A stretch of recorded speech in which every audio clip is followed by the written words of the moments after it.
ጤና ይስጥልን እንደምን አላችሁ የተከበራችሁ አድማጮች ዛሬ ሚያዝያ 23 ቀን ዓለም አቀፍ የሰራተኞች ቀን መሆኑ ይታወቃል። ይህ ቀን ዝም ብሎ የረፍት ቀን ሳይሆን በሚሊዮኖች የሚቆጠሩ ሰራተኞች ለዛሬው የሥራ መብት መከበር የከፈሉትን መስዋዕትነት የምናከብርበት ዕለትም ጭምር ነው። በዛሬው መሰናዷችን የሜዴይ ታሪካዊ አመጣጥና የዛሬውን የሰራተኞች ሁኔታ ልናስቃኛችሁ ወደድን። አብራችሁን ቆዩ።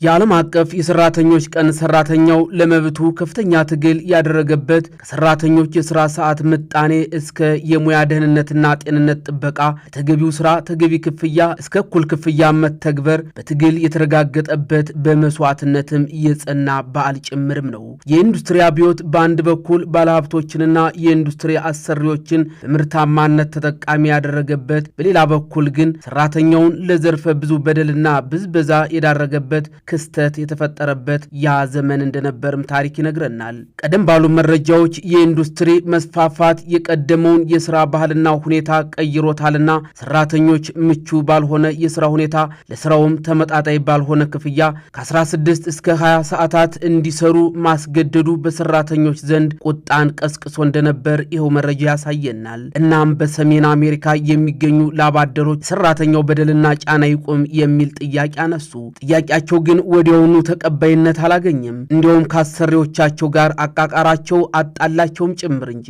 ውሎ አድሮ ቢሆንም የዩናይትድ ስቴትስና የካናዳ የንግድና የሰራተኞች ማህበራት ፌዴሬሽን ሰራተኞችን ጥያቄ አቀጣጠለው። ከግንቦት 1886 ጀምሮም ሰራተኞች በቀን እስከ 8 ሰዓት ብቻ እንዲሰሩ አዋጅ አወጀ ማለት ነው። የዓለም አቀፉ ሶሻሊስት ፓርቲ ምክር ቤት በ1889 በፓሪስ ባደረገው ስብሰባውም የሥራ ሰዓት 8 ሰዓት ብቻ እንዲሆን የቀረበውን ሐሳብ ለመደገፍ ግንቦት 1 ቀን 1890 በመላው ዓለም አቀፍ ሰልፍ እንዲደረግ አወጀ።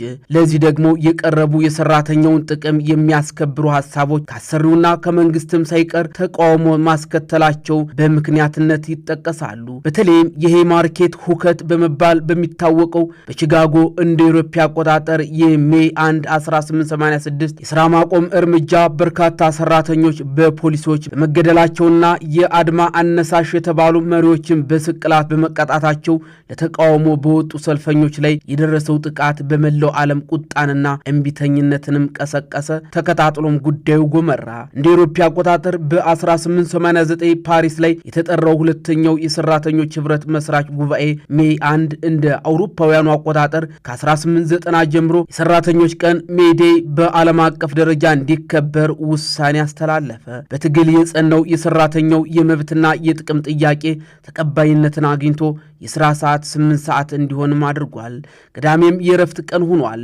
ለሰራተኞች ምቹ የሥራ ሁኔታን መፍጠርን የተመለከቱ አስገዳጅ ህጎች እንዲወጡም አስችሏል ማለት ነው ይህ ጉዳይ።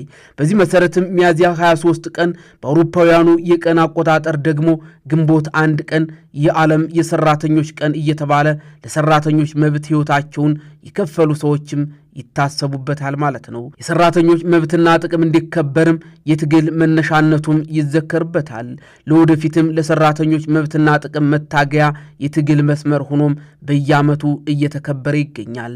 ስለሆነም ሜዴይ ዓለም አቀፉ የሰራተኞች ቀን ጥቅምና መብትን በትግል የማጽናት ተምሳሌት በመሆን ተጠቃሽ ሆኖ ቀጥሏል።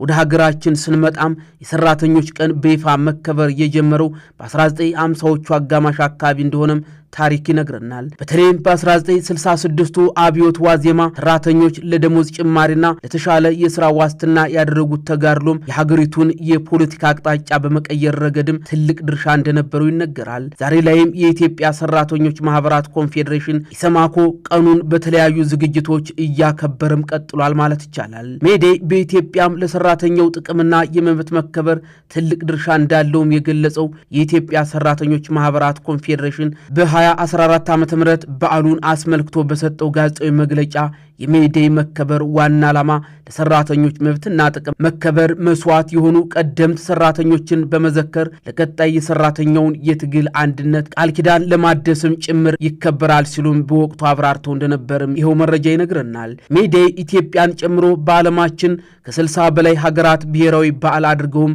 ያከብሩታል። ሌሎች ደግሞ ይህንኑ ቀን አስበውት ይውላሉ።